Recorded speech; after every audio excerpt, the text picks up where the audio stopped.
I don't see our faces yet, but it does say we're just waiting for Super Trucker Podcast, February 204. Yep. It should be on. All right. What's good, Super Truckers? As always, thanks for tuning into the Super Trucker Podcast, coming at you live every Thursday at 2 p.m. and sometimes during the week if we got any kind of special updates. So I'm Michael. I'm Christian. And I'm Ralph. And I'm Mike. And that makes up the crew for today. So we got a few topics we want to talk about. We're going to kind of pull out a new segment. We're going to call it, you ready? You ready for this? I'm ready, man. All right. This is going to be The Killer and the Duck. No offense on the Duck side. It just happens, but we want to kind of utilize what happened with somebody's week that made them successful and then perhaps something that caused them to struggle and see what the two guys in the same market faced with the same adversities, what they did to be successful and what they did to hinder their chances. So we'll start off with the Duck. We had a gentleman this week. He lives in a beautiful area. He's up in the Chicago area. This is yeah, this is beautiful. This is wonderful, I mean, right? sure. Especially this time of year. I absolutely love that place. Yeah. Listen to me. I'm just gonna ask round table right now. You have a choice. You have a truck starting somewhere. You want to start him in Florida or you want to start him in Illinois? Yeah, I mean, absolutely. I want to finish him in Florida and start him in Illinois. How about? Is that an option? I mean, I'm sorry. Like, I think the story starts off wonderful. I don't see this. This is a beautiful story. It starts off. Illinois. Okay, right, Yeah, guys. yeah. We want to run for 95 cents a mile. Or we want to run for a couple bucks a mile. Okay, I don't know about you guys. Thank you. Okay, so in this land of birds, unicorns, and rainbows, because that's how it starts. Because we're in Chicago for a Monday. That's a beautiful place to be. We pick up a load. We come out of Illinois and we're going to Kansas. We're going to do 694 miles. $1,450, not bad. Nothing really struggles here. We kind of go through some loads. We talk about some things, share some options. We decided to take the truck over to Kentucky. Kentucky hasn't been too bad, but it's going over to Lexington, so not, I'd rather be in the Louisville area. But Ralph, how would you say Lexington's been? Lexington been pretty rough on the amount of loads that's posted out of that area. So obviously you want to get closer to, bigger cities. There's a bigger volume of loads. Okay. Especially Louisville, yeah. Okay, but we're in Kansas. We went from Aurora, Illinois to Park City, Kansas. So how's Kansas been? Because you got your finger on the market. Yeah. Yeah. Kansas has been. It really depends on where in Kansas, but it's been pretty rough. It is. I think, or especially now, the more west it goes, the worse it gets. The worse it gets. What I see. So options, may have been limited, but we went over to Lexington. We did 796 on the loaded miles for 1,500. Mm-hmm. Not bad coming out of Kansas, putting it as much better. Good, yeah. I mean, even though your options may be a little bit more slim, they're better than where they were. Oh, absolutely. Even if they're not as good as they were. And again, Louisville's not that far. Should you have make that choice? Boom. Here's the problem. Here's where the driver gets in his own head. Pretty much been running right there that $1.90 to $2 a mile for the beginning of the week, right? Brakes put on. He wants to go back to Chicago. He wants to. That city wants to go back home. That's his week, and they're not going to pay to go to that area $2 a mile. And the truck basically comes back and says, "Look, if I don't get the $2 a mile, I'm not going to take a load." So success was rolling, everything was rolling. Then all of a sudden, boom! Here's these brakes, and literally this truck deadheaded from Lexington, Kentucky, back home. That's a lot of deadhead. Yeah. So that award this week goes to that truck for being a duck. So don't really understand it. Don't know what the reasons behind it were. Again, a constant struggle. That's really what it is. It's an issue where we're constantly battling. And just to elaborate, it bleeds beyond these walls, guys. I mean, I just took a recruiting call 2 days ago. The guy actually said, "Hey, by the way, are you guys plugged into the system that you're you get the guaranteed $2 a mile?" Oh, I didn't know they had started that system yet. But I want to know that system. Is that the baseline, and that's where it begins? What's up, Nick? Shout out, buddy. So just kind of, I guess there's ducks other places too. So. Hey, listen, and again, not saying this guy's a duck every week, just saying in this situation he's going to get classified. That decision, yeah. Because everything was fine, everything was rolling, we were doing good, but not sure exactly how we get in our own way so much that makes sense to someone to deadhead back home. you're not going to ever sell that to me, but it is what it is. That's what happened. And so Duck of the Week goes to that truck. Let's hope next week or this week is better for him, okay? So, but stay tuned because we're going to talk about the killer. And that's who you want to be. That's why you're watching this show.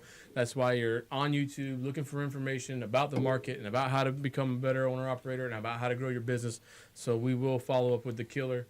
And that will be a solo. That will not be a team because the team, obviously, we're the killers this week. But I'm going to bring you some information on a solo who gets classified as the killer, baby. Nice. Woo! All right, moving on. All right, moving on. Scott says that Ralph's eye looks better. I mean, yeah, because I'm turned this way. It's this side. I gave him some. I I want to say I gave him So some. you got that So spot for after a last purpose. video, I decided that this angle is much better for me. So But that better not rub off on me. we gave him some ointment. And we gave him some special ointment to fix it. yep, So. yep. Oh, okay. I don't see Scott's comment. That's weird. Well, Yeah. Nick says a driver gets 60 cents per mile with nothing. That's obviously Why are we not seeing this? correct. Absolutely. And then that's too much of reading for me, man. That's too far. Can you see the comments? No. Yeah. Yeah. I mean, Scott. Scott says I absolutely hate Yeah. every mile I drive out of Florida for $1 a mile or less, but as long as it at least covers my fuel and a little bit extra is still better and smarter business decision. Absolutely.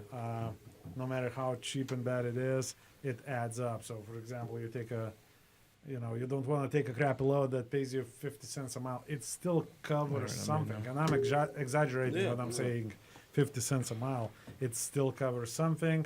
And let's say you said no to this $300 load. Again, that's just the numbers I'm pulling out of my ass. And hey, Not on Florida. your check is $300 less. So Yeah. now That's why Florida freight stinks. now when we go to 'Cause round it numbers, is. now we're talking which check would you prefer to get, 1,900 or 2,200? Oh, yeah. 22. Mm, So it's a big correct difference. answer.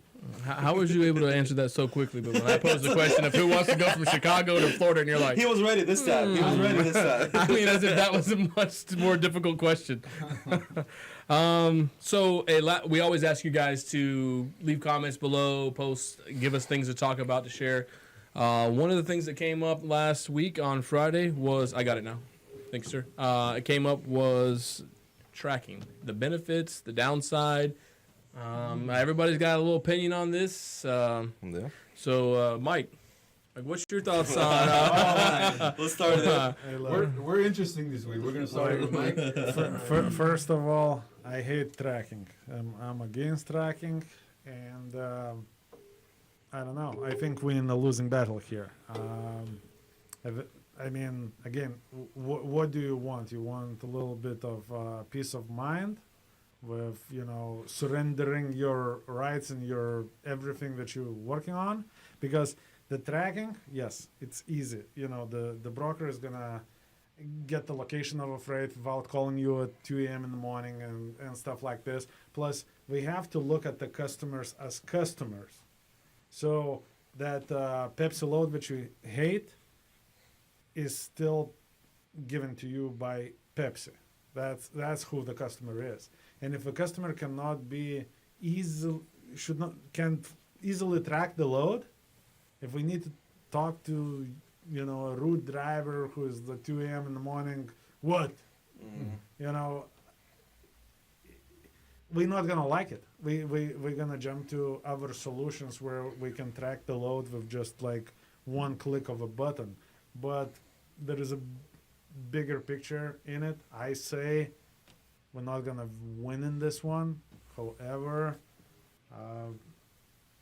I guess I don't see no problem with that. I just hate the fact that little by little we're giving out more and more. We're really not really getting a lot in return. Plus, we're surrendering our location data, everything else, and that makes our maybe not right now, but in the far future, it's gonna put some weight on our options to negotiate and to a degree bullshit the broker. Yeah, I agree with that. Like that's my biggest thing probably because I mean, do we lose leverage? Like, come on, information is for sale this day and age, right? And who's gonna do you log on to free Wi-Fi? Boom, you just sold everything. You know, they're watching everything, so Absolutely. somebody's buying it too, right? That's advertising. Because look, how many times I would, let's say I have a truck in, let's just pull another place out of my butt, like Salt Lake City, okay? There are other opinions. And if it's and if it's really slow in that area, I would be posting that truck all over the place in Cheyenne, Wyoming, in Idaho, in Nevada, in like South Utah. And then, you know, when I'm talking to the broker or the customer, I'm gonna be acting like, oh yeah, man, my truck is right there. He's just doing the oil change, and he can be at your facility in like 8 hours. Because if I'm gonna tell the broker or the customer that my truck is 500 miles away and now I'm gonna have to pull your freaking pants down and rip you off of every penny that I can rip to cover that mileage and everything else, we're not gonna be as comfortable doing that load with me because You're too far. I'm not too my far. problem. I'm very likely to fall off. And the little nice story that, hey, look, man, he's just changing the oil around the corner. He's second in line. 8 hours, he's at your gate. The broker doesn't need to know where your truck is. That should be used as leverage. However, are we going to be able to fight this battle and win? No. We're going to lose because every company out there will gonna give that information away. It will be. But what is it? If we choose not to do this, we will be black sheep. So, but here's the deal, guys. Okay, so I'm gonna be a different side of the voice. Okay, cool. At the end of the day, we all love each other. We all the time disagree on things. So, yep. So here's the deal. As far as the response to them selling the information, listen, the lanes are the lanes. Where your truck's located really doesn't matter to anybody. That's not information that I find to be valuable far as out third party looking to receive, because whatever the trucks were running that lane is one thing. Now capacity would be another thing, but if the capacity is also marked by who's picked up how many loads and how many loads is shipped from an area, that's also judges capacity, not just how many trucks necessarily are available, because if a truck's there, chances are it's picking up a load and it's moving freight.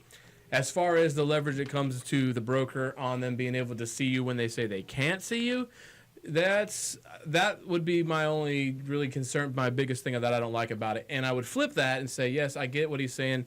I'm 500 miles away. The chances of me finding a load closer as I'm going towards that one, you know, the old saying, booking and looking. Yeah. But again, that's created by dirty carriers who are booking and looking. It shouldn't be. Once you make a commitment, you should stick to it. Or also the case of you falling off the load because of, hey, 500 miles, anything could happen. I could get caught in traffic. I could get pulled into a weigh station for an Hold on inspection. a second. If I'm telling you that my truck is right there, like around the corner, and that he's going to be there in 8 hours when he's realistically 400 miles out, Yeah.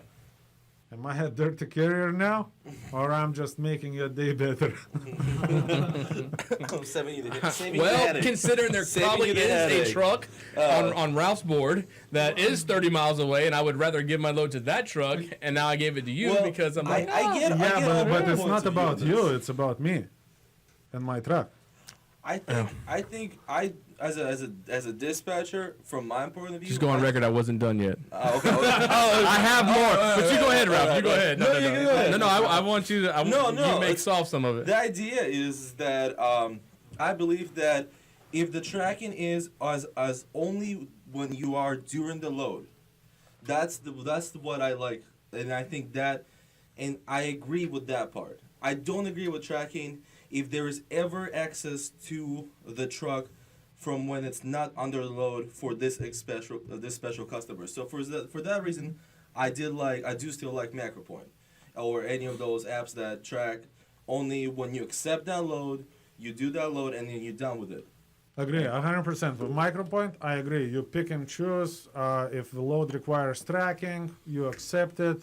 Done deal. Because I understand why they want to track. All over, because let me tell you, the broker that you're working with all the time, your buddy from C.H. Robinson, that guy has every truck number We have a in buddy at this CH Robinson? company. Well, Yeah. Oh, you're being nice. It's not Politically my- correct. That's Okay. a nice way to say it's it. not So it's a your nice way buddy to or say my it. buddy, but we have a few people who has I buddy don't at have a CH buddy Robinson. at CH Robinson. I don't. And now he has all the truck numbers. All he needs to do is just keep punching them, I assume. And Right, and there's get no the way to location data. safeguard that. Yeah. No matter how much now, referring to the buddy at CH Robinson or any of these larger companies that Yeah. participate in the ELD tracking, which is different than what Ralph was talking about. That's the macro point, or app-based tracking, where you only sign up for that particular time, then you delete the app off your phone. ELD tracking, which is privileged information to the company. Now, some companies are sharing that with brokers and customers, where they tap right into that. I understand the purpose of it. You know, Scott made a point, like, do you call and do your Amazon tracking, see where it's at? Yeah, of course we do. And we do want to know a package that's supposed to be here on a Tuesday is going to be here on a Tuesday, no more than they want to know when their freight's going to be on it. So the plus sides to it, the benefits, look, you get these guys where when you're not participating in certain tracking programs and it's a high value load, they may have to call every 2 hours. That may be their standard, and they're calling, and it's like, where are you? Hey, I'm shut down. For 10 hours, I'm shut down. I'm on my 10-hour break. And then somebody else calls 2 hours later. Where are you? Same place I was when you called 2 hours ago. Stop freaking calling me. You know, you're trying to sleep. And I believe it's unsafe for drivers because they're constantly getting woke up throughout the middle of the night, which they're not getting Not the to rest that they mention need. Huh? Not to Oh my mention God, Uber Freight is like the worst in the world. I literally have blocked every Uber number I can. If it's California number, I freaking block it. I can't stand Uber Freight because they call so much and they don't even update their system. If we're gonna participate in something, get your stuff right and pay attention. If Uber's watching this, they probably aren't, but if someone wants to share this with Uber, freaking get your system right, bro. They tell you to use this app and update it, we update it. They still call at 3 o'clock in the morning. Good morning, how are you? How am I? I'm freaking sleeping. You know, what are you doing? I'm sorry, They're you all like drink like 10 Red Bulls Well, and they're in. yeah. They're so But excited. But even to that, to kind of Scott's point, like once the customers start looking, like let's say we use Pepsi as an example. Agreed. So now some rep at Pepsi maybe just a But, rep but, doesn't. but look, and this is what I agree. I was reading at Scott's comments, and he says, do you look at tracking on items when you order on Amazon or anywhere else? Absolutely, yes. And this is not the tracking of that portion. Just makes life easier. Before or after. But the leverage that tracking may give away to the And that's a tracking broker number that's associated to the take, item. and take my tools Not to the away driver. from me to bullshit this guy and to make the most money, not to bullshit in a bad way, but to play the game Yeah. of trucking, Right, of but- booking freight. yeah. But exactly, yeah. So now you can track that UPS or that FedEx and then what? Like as if we have power to change anything. They're so big in that market share that even if your delivery was crap, 2 days late, broke and delivered, and you're like, I'm never using FedEx again. You still will. Bullshit. When you order something free shipping or $19.99, Yeah. 90% of the people free shipping. FedEx back at your leaving a door knocker at your door. So I don't know. I think that's a little bit different. Well, again, we're talking about items versus truck. When you track an item, you track that item through plane, through train, through Every time the barcode gets yeah, scanned. that is Yes, different. absolutely. That's not tracking that driver. And my tracking abilities are simply where that package is been scanned, not where it is currently. I have no idea when it left Knoxville, Tennessee, if it's in Atlanta, Georgia right now. I don't know until it gets scanned again. So that kind of tracking is a little different, but it's a good point. But yes, you do like to know where your freight is. Brokers and customers like to know where their high value freight is. Fair Absolutely. enough, No but problem could with we that. find a happy median where it's truly these ELD tracking is on and off? No, they're not going to. But again, unfortunately, it is the way the market's going. You can like it, not like it, but participation is at this moment that is starting to move that at direction. the end of the day, pushing back against it, we're not gonna win. At the end of the day, customers' convenience will win over everything. Person that's So paying money. we can be fighting back and just keep on losing. The game is to make money. Let's make money now with whatever tools we have. Let's be the most proactive carrier.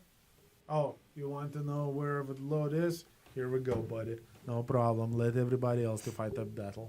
And it's all about the money, man. I think, to be honest with you, none of us really know how it's going to affect, the negotiated. Well, the idea is that, yes, I think I agree with that too. So is that if I wanna, let's say I'm only like 50 miles away. Sometimes I have done that. I'm like, hey, I'm 100 miles away. Give me an extra $50 on that rate or whatnot. And we've all done that but if it's gonna really affect that way, we don't know. And I think we'll see really quick. I think when that entire EOD thing goes in and the tracking is done with that, you will see really quick. You'll see if it starts affecting the rates, if it starts affecting your negotiating skills. I think it's probably going to be more of a back end, like Mike was saying, back to that. The customer, somebody at Pepsi who doesn't really understand trucking, is going to, by their calculation, oh my God, that truck, he's never going to make it. Why has he been sitting there for 7 hours? Because he's doing a 10-hour break. You know what I mean? So sometimes if they don't have that understanding. But at the same time, what I see, it's broker specific. For example, so it's not going into some big cloud that just everybody with a load number can do that. It's very broker specific. But that's why we'll lose. And broker is not your friend. But that's why we'll lose the battle, because as brokers use that as leverage to gain market share, and they go into a customer and say, look what we can do, everybody's going to jump on board and say we can do that too now. And look, and I totally 100% agree to the portion of providing this spotless customer service. That's freaking amazing. Now we're gonna have some show and tell. Showing off. Well, here at the Super Trucker Podcast, sorry for my absence there for a second. We take, obviously sponsored by Voyager Nation. We take safety. We take safety extremely serious, and I just want to first off. Thank one of our drivers, Scott, who saw one of our videos. And, well, first off, thanks, Scott, for watching our videos and the support. Secondly, thanks for noticing something. And we always say, hey, man, we have to check one another. We all check each other, check ourselves. And this week, one of our drivers checked us. We do not have the proper PPE when we're operating out in the yard. And that situation was remedied, okay? And now Christian will be safe, since he's our main guy that does the stickering on the trucks while he's out there. He does a beautiful job. He takes a lot of pride in that. It's a busy yard out there. It is a busy yard. Scott came in and he presented you with this with his safety vest, and he wanted you to have it. And I just think, I think we're really proud of you, Christian. I'm not going to lie. Thank you. So, look at this, guys. It looks a little big. Yeah. What size is this, man? Does that say on something on the back? I can't quite see what that says. Is this Daddy's little helper? Oh, wow. I'm so honored Scott gave me his very first vest. Who are we kidding? Scott never was small enough to fit in that vest, bro. Never. No, even when he was born, bro. He was like 6 months. Yeah. Scott said when he was born, he was 12 pounds, bro. He said, heck no. Oh, my God. So, good looking out. Good looking out for you, Scott. Safety's important. Yeah. Safety first, as always. Thanks, Scott. And don't forget, we're still going to talk to you about the killer in just a little bit. But, And also, going back to the tracking, it doesn't matter who's right, who's wrong. There is a million opinions about it. We're not here to tell you how to do. We're not here to tell you what to do. We're just here talking about the thing, about our thoughts. Yeah. There's pros and cons. Pros. Yeah. I mean, take it with a grain of salt, and do you, don't do us. When I told about that type of tracking to some of my drivers, you know how many drivers called me back and they said they're so happy that's going to happen because they're so tired of getting calls 2 a.m. and Hold on 1 second. I didn't mean to interrupt. A broker's calling me. Yeah, yeah. I'm in the Super Trucker Podcast right now. Tell Uber you're calling back. Yeah, that's me. Yep. Okay, so you know where I'm at. All right, good. See, fellas, tracking's working. But that's why we said depending on what your job duty is, I think is your view on it, right? Absolutely, yeah. Because no. In that sense of it, heck yeah, I'm all for that, right? Let's less way to disturb the less communication on the part that you call somebody can be in a bad mood. You know how many times I've had it happen. A driver can be in a stressful situation in the drive, like in the traffic or something, and the broker calls and there's like, your driver is yelling at me. I'm like, well, my driver's probably stressed out in the middle of the traffic that you're calling him and trying to ask him about a load he delivered yesterday. So like, why are you doing that? And all those stuff. I'm trying to look at the positive side of the tracking. You know, obviously there's a negative side, but No, and, you know, and I think we universally agree, right? Yeah. There is a lot of positives, but just that little freaking feeling that they have. do you feel like you're giving away the control, giving away the? I'm not giving the control away. I feel like I'm giving everything away. Even sometimes, like even look. So control. Yes. Look, years back, there was everything was very basic. You do the freight, you bill the broker or the customer, and forget about it. You get the check, see you later. Now, how much work we already doing for them for free? What about all that data entry that we go into all those websites and just doing for them? Why can't we get a freaking little girl in the office to do this? We did. So She just had a beard. look, broker is not your friend. That's all I gotta say. Yeah. What else we got, boys? What was the next one? Oh, we got a couple that was on there. We could talk about dedicated freight versus working the spot market, But baby. I'm Chasing the just- Monday. I'm just gonna say something about the dedicated freight because I know a lot of drivers we chase that, and you know my opinion, I don't know, maybe very popular but not very smart. But the way I see dedicated freight, when drivers call and ask like, "Hey, do you guys have dedicated?" Look, anybody can have dedicated. Dedicated Yeah. is usually cheap and with a lot of responsibility attached to it. There is no if, but, maybe, you're sick, you're not sick, your truck break down. None of that really exists in the dedicated freight environment. You have to make it happen no matter what. That's how it's called dedicated. And I'm just going to give you a little story about dedicated freight. I remember back in the day I was pulling freight through a third-party company for Schneider.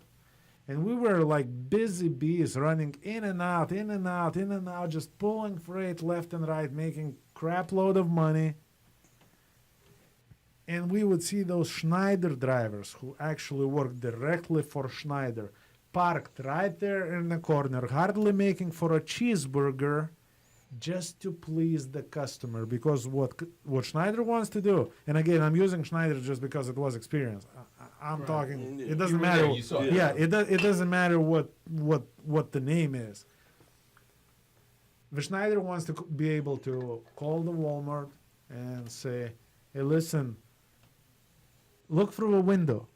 You see those 10 trucks sitting there? We are yours whenever you want. This is how much we love you." Right. But what about the driver? What about the driver who I go in, I grab another load, and I'm go making money, and the driver, I hear them complaining in the background, saying, "Shit, man, I was like, I only had like 200 miles this week. I'm just sitting here like, I don't know." So, you know, that's what I say about dedicated. And a lot of people put a lot of value to it. We think it's something amazing, so it's going to be dedicated. The customer will dedicate to you. We will pay you whatever you want, and we will dedicate to your circumstances. No, it's not how it works. It's you dedicate to the customer for the convenience, Yeah, because and that's all it is. yeah, because even that dedicated, I mean, they're still volatile. I mean, you can have 8 loads and 10 drivers on that dedicated lane, and then the human factor. Good luck telling those 2 guys to take a different type of load. It may be going to the same zip code, but it is not that one customer. It's not that low. And then even brokerages with assets, man. Like if they have a contracted dedicated, you think that if spot market's not doing better, they don't. Hey, I have no capacity, and they put it on the spot anyway to make some extra to get a better margin. That'd be Absolutely, crazy if yeah. you think they don't do that. Yeah. I won't use names, but I'm just saying that kind. So almost. But yeah, I agree. I think that kind of stuff is happening. But again, it's the individual, right? It's the guy that's going to think that dedicated means consistency. He's what's he valuing? The potential to earn more money, or hey, I'm home every day at 5 o'clock and this check is good and it'll never be more than this check. And Well, we all have our needs, our Right. expectations, whatever works for us. Yeah. yeah, so As long as it's realistic. So now we're not talking about any dedicated from during the winter from Miami to Houston and back and then that's for $2 a mile because the problem starts when under you- 20,000 pounds. Right. I mean, dedicated drop and hook. Maybe you go loaded, come back empty. That's one thing, but it gets a lot more complicated when you're trying to do dedicated round robin. You know, hey, up to Carolina, then Texas, and back into Florida. Just something. even on the other side of it, man. I mean, being on the broker side of it, and being in a contracted rate. I was at a customer that you entered into an annual contract. You get one shot at this. The whole year, the rates stay the same. You enter annual?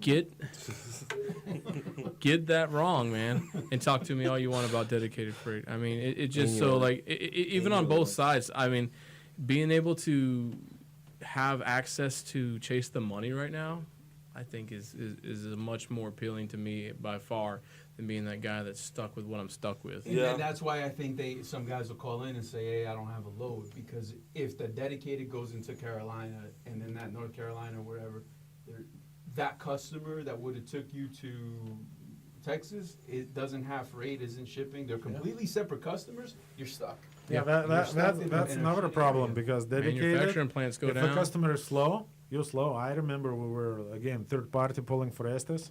Man, like during normal, the rest of the year it's all good, you know. But you arrive into the winter, like first quarter, literally like trucks parked for 2 months. Like go figure. Because now you depend only on one customer, so that one customer doesn't have freight, and you're just chilling. You know, in the spot market, I mean, I've seen in the this guy doesn't have freight. Well, when somebody else all does. your coins are all your money's on one horse. Yeah, I mean, I've seen container. They don't work win, where, they don't like, win. Lowe's down in Seagirt, up in Seagirt, and they were just using that port as storage. Containers stacked. But what happens to the guys that move that final product or after that warehouse? Those guys aren't moving. They just think it's slow and whatever production lines or whatever. So one dedicated is doing okay, just yard pulling from the port to a drop yard or something. But and then from there to the customer, it becomes another problem. So yeah, again, pros and cons. Yeah. I think for me, the pros strong outweigh it on chasing the market. Oh, absolutely. I mean, So So how are you gonna fix it, Ralph? How are you gonna fix this problem? how you gonna fix it? We're gonna. I took we're off his gonna run- dedicated away. He has no dedicated yet. No, I think dedicated is alright if that's it's the- something local, extremely consistent, and you are fine with a lower scale of your potential income. But if you want to go all out and actually make money and build something,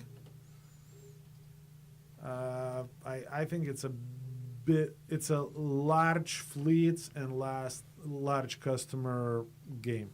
Yeah, I think there are, and don't get me wrong, I think Sure, there are there's- onesie twosies out there that are small customers, dedicated, small carrier. I mean, but to get in that, you got guys that are grandfathered in there.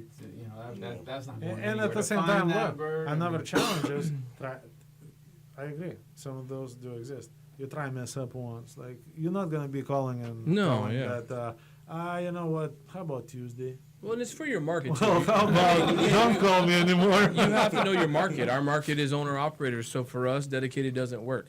That's the 100%, story. man. As an owner, I mean, I would not now if I have asset base or 50-50, something like that, then absolutely dedicated would definitely have a place and a need, 100%. And the funny thing is, for an owner-operator company, 100% owner-operator company, almost everybody at one point or another thinks, man, if I can only get that dedicated lane, paying me what they want and going where I want and when I want, That's called- called And- spot, that's called spot market. everybody's dream, totally undoable, like just mission impossible. But right, but even from a business mindset at that point, right? From an owner operator, you never want to put all your eggs in one basket. I wouldn't want to do Look, that. because- including us, for example, Yeah. certain customers, we don't want to go over certain threshold because what if what you gonna do then? All right, good topic. So we talked a few weeks ago about having superheroes on the show, and I don't know if you guys. Listen, guys. Listen, I worked really hard, and I got Aquaman.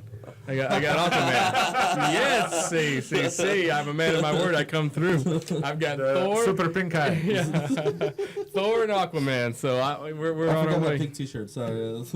And Kung Fu Panda. We're all here. Oh my god. So want to finish one up, and then we'll do the killer. How's that sound? Yep. So last topic I would say is well, this one should be pretty across the board. Why is Florida freight so? Wait for it. It's a drum roll. Bad. It's not bad. It's Florida. It's Florida. It's Florida. We're stumped. But we're all like, You have to pay for. It's yeah. I mean, There's no state tax. I mean, since Florida, right? I've looked into this. That Florida helps. has, wait, guys, wait. Ralph knows. Oh no, absolutely no. No, Florida is one of the top 3 states that has the most amount of truck drivers in it. So if you think about it that way, I think number 1 was California, Texas, Florida. I think PA was one of them. I've seen like 5 trucks the last time I went to Cali. Surprisingly, it is. Cali is supposed to be the number 1 in truck I think some of them are Didn't they moving. just pass a law like annihilating them or something? I don't know what They lined them I up don't and know. shot 'em. I think we're They've being been sued now. talking pretty from much. like a year ago. So, but at the end of the day, I mean, you have so many drivers here, and obviously there's a lot of freight, but there's still more drivers. So than an there is freight. abundance of trucks, natural supply demand. And also, it's not a Capacity. producing state. I think it's a big consuming state, and you know. I think that I would. That's where I was. That's Figured what it is, yeah. Figured this would be a pretty easy one, so we'd end on it. One other topic, somebody. Hey, you didn't say anything. I don't have to. It's Florida. It's just We're grateful there's something getting out. look. There's a lot of loads out of Florida. I mean, that I do know for a fact. But there's a lot of trucks. So ratio is one thing. Yeah. Because there's a lot of manufacturers here in the I-4 corridor that produce quite a bit of things. The problem is there's a lot of trucks down here and coming in here. So everybody that I know, when I talk to them, they go, I don't go to So Florida. you mean a lot of things like water, sugar. No. That's what and, makes it to the board. trash. No. That's what makes it on the board. So all the dispatchers that might be watching this, just understand there are hundreds and hundreds of loads that leave Florida every single day. They just don't put them on the board. I know this. Sailboat air in the trailers. Listen, they're People there. have the dedicated You know what teams. you see on the board: the beer, the water, and the sugar, and the salt and stuff like that. Because that's the Don't forget trash. yeah, batteries and all this nonsense. That's because that's the leftovers. That's because the people that are good at what they're doing, they've got these relationships. They're running this freight. These dedicated, that's one where dedicated comes into play. Look, when I brokered, I never posted a load out of Florida. Never. Didn't have to, didn't want to. I couldn't stand posting. We had like 15 lines, and if we would post it just in my little section, we post a load. The phone literally, it shut the phone down. I would have to announce to the whole people like, hey, everybody, we're posting a load out of Florida. That's how bad it was. Wow. So you don't post it. It's there. I did at least just with a smaller brokerage, I did 10 loads a day at least out of Florida. So the loads are there. Publix, all the stuff that's here, Amazon, there's tons of freight. The point is that there's these guys that everybody hates. They're talking about these guys that are running this dedicated that are running. And then just to give all you guys a little bit of peace of mind coming from both sides, for you to think that these guys have $800 in the load from Lakeland to Atlanta, they don't. They do not. They're not screwing you when they offer you that $400 or $425 because literally I ran a lane that was $475 from the customer to me, and I paid $400 to $425 on it. And then when produce would come around, oh my gosh, son, guys would want $700-800 to run it, and the customer wouldn't even open their wallet, so it'd be a $400 loss. By any chance? Nope, no, I didn't do any water, but it's just there. Trust me. So that's my 2 cents worth. It was too cheap and too heavy. For Cheap and this. heavy. Are you talking about? Did you say CH? That's for CH. CH again, cheap and heavy. I just want to mention, I think Scott is firing at. I mean, I don't know if I'm supposed to take offense to that or saying that the lightest load they ever hauled was dispatcher brains. So I don't know about that. Well, It's all right. it's better That's that it says alright. lighter than instead of cheap and heavy. I mean, it's something, right? So last topic was State of the Union address. How the heck did this get on amazing. here? How do we get this on here? Shout out, baby. Somebody wrote this on here. My favorite stand-up, my favorite comedy of the year. There's nothing left. You can't take that. Oh, no. Nancy, stop. Nancy, stop. Nancy, put that down. No. I can't find any truth on this He's at all. not done. He still has some gotta numbers wait. on it. I got to do the killer. All right, guys, the moment you've been waiting for. So what we did is we looked at a guy from last week. I did not pull teams. I just kind of pulled some random guys that had successful weeks and kind of share their success stories along with the guys that could have some improvement. So we talked about the duck earlier, and we're going to talk about real quick. We'll recap this guy's week as quick as possible. I don't have my whiteboard here, which is like my whiteboard normally, but he started off in Virginia. I didn't look too much at the last week, but I'm assuming that I think he was in the Midwest.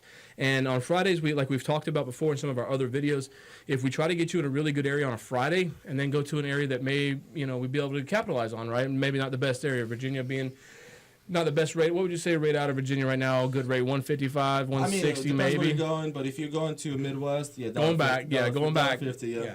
So, but coming over. Oh yeah, you can get over 2,000 miles. Yeah, so that's what we did. We capitalized on it. So the guy starts out, and but the point of this is that don't get discouraged by that. Don't not take that chance, because here's a guy who started in Virginia who turns around and has a successful week, and it's a beautiful process when it all comes to play. So the guy went from Alta Vista, Virginia, to Columbus, Ohio, which is what you would think that he was gonna. Oh yeah, absolutely. It's not your guy, so don't even think so. No, I know it's not my guy. Sorry, Scott. Sorry, Scott. It's not you this week either, buddy. So he went from Virginia to Columbus, Ohio. So 403 miles. What would you expect on something like that? 750 max. 7 to 750. You're being generous because we didn't get close to that, but hey, that's okay. So we took 403 and we took 600. Got $650 for it. I mean, when it was batter, 750 was what I got, but that's what you make cakes with, batter. Uh, You mean better? Better. Oh, better. Okay. All right. Batter's that stuff you turn to make cookies, bro. I was trying to stick positive, but yeah. So we took this load, but the point I want to start off and focus on that real quick is that guy could have said, "Hey, man, not me.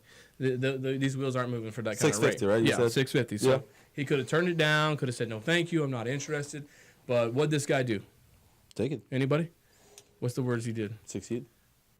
He executed. He stayed with it. Yes, I feel like Mike did that day. You wanted me to Come on, figure out a word. English is not my first language. Trust the process. He trusted the process, right?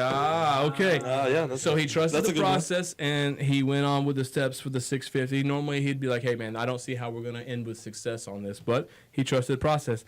Now in Columbus, Ohio, he went to Lebanon, PA. No deadhead at all. Delivered to Columbus, picked up in Columbus also. Went to Lebanon, PA. 399 miles. To Lebanon, PA. Yep. You take a shot of this one? $1,000. 1,100. Oh wow, that's good. So just testing you. So see, my guys do know the market. Any owner operators out there looking for a place? Call this guy right here. So 1,100. Obviously, you can see right there. Now this load's starting to pay off. So we go from Middletown, PA, to Marion, North Carolina. That's 513 loaded miles. PA's not that great. North Carolina's not that great. 513 on the loaded miles, 800. From there, we went from Shelby, North Carolina. We went back up to Ohio, close to the Cleveland area, I think it was.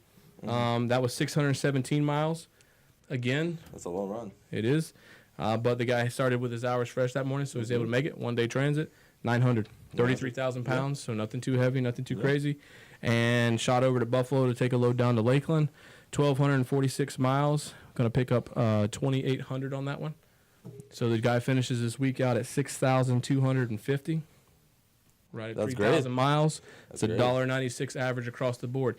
And think about it. That's $1.96 across the board with that 403 for 650 in there. You see what I'm saying? Trust the process. If you follow exactly how that pattern goes, because when one load at a time, some of these loads are not good. That's what it is. And especially when you're playing around with the market that's not as good as it was like the before Christmas. Right. That's this market right now. Right now. Yeah. When you play around in the market like that, is that you get one good load today, not that good of a load today, but it gets you to that good load that will be able to compensate.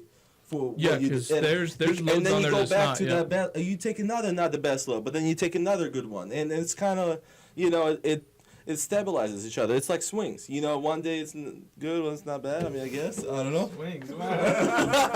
Yeah, so guys, the point of that is that there's several loads in here that if I looked at just these loads as individual loads, that I'd be like, that's not that great. But in the moment, seriously, I was like, is that the duck or the yeah, right. But the guy ran for $1.96 a mile for the whole week at the end of the week, and he's 62.50. It was trusting the process, completed. So, you know, again, I want to thank you. Hello. Oh. Yeah. Okay. I was doing my Trump. I was doing my Trump. Go A ahead. broker is calling me. I'm Go ahead, Pelosi. All right, Nancy, you can go home. I had to not shake your hand first. You know what I'm saying? I had to not shake your hand first. So, just checking out what the comments are. So, guys, I hope this answers some questions. Thanks for leaving the comments. As you can see, we did respond to them and talk about them. We appreciate that as always. Anybody got anything else? No, I mean, Ralph, thanks for joining us. thank you for having me. It's always a pleasure. Nancy, we're glad you're here. Yeah, Really, always nice to see you. Yes, we're trying to even the playing field out. You know, can't be all Republicans. So, as always, drive safe, keep on trucking. Make sure you tune in. Have that little bell notification clicked so you can get notified whenever we're posting or going live. Safety first. Safety first. Christian, make sure you wear your vest. We will get video of this vest. I guarantee you. Make sure you get your vest on, man. Yeah. This might fit my dog. The only request that I have is if I could get a vest that says "Daddy." I mean, we can easily just buy a vest and sticker it out. Yeah, Mike can think that sticker would be Daddy a- on the back. That's Yep. great. So, I think it would be awesome. thanks for being my little helper, Christian. I'll be nice. Yes, thank you. Appreciate it. All right, guys. Stay safe and keep on trucking. Until next time. See you guys. Peace out, Super Peace. Trucker.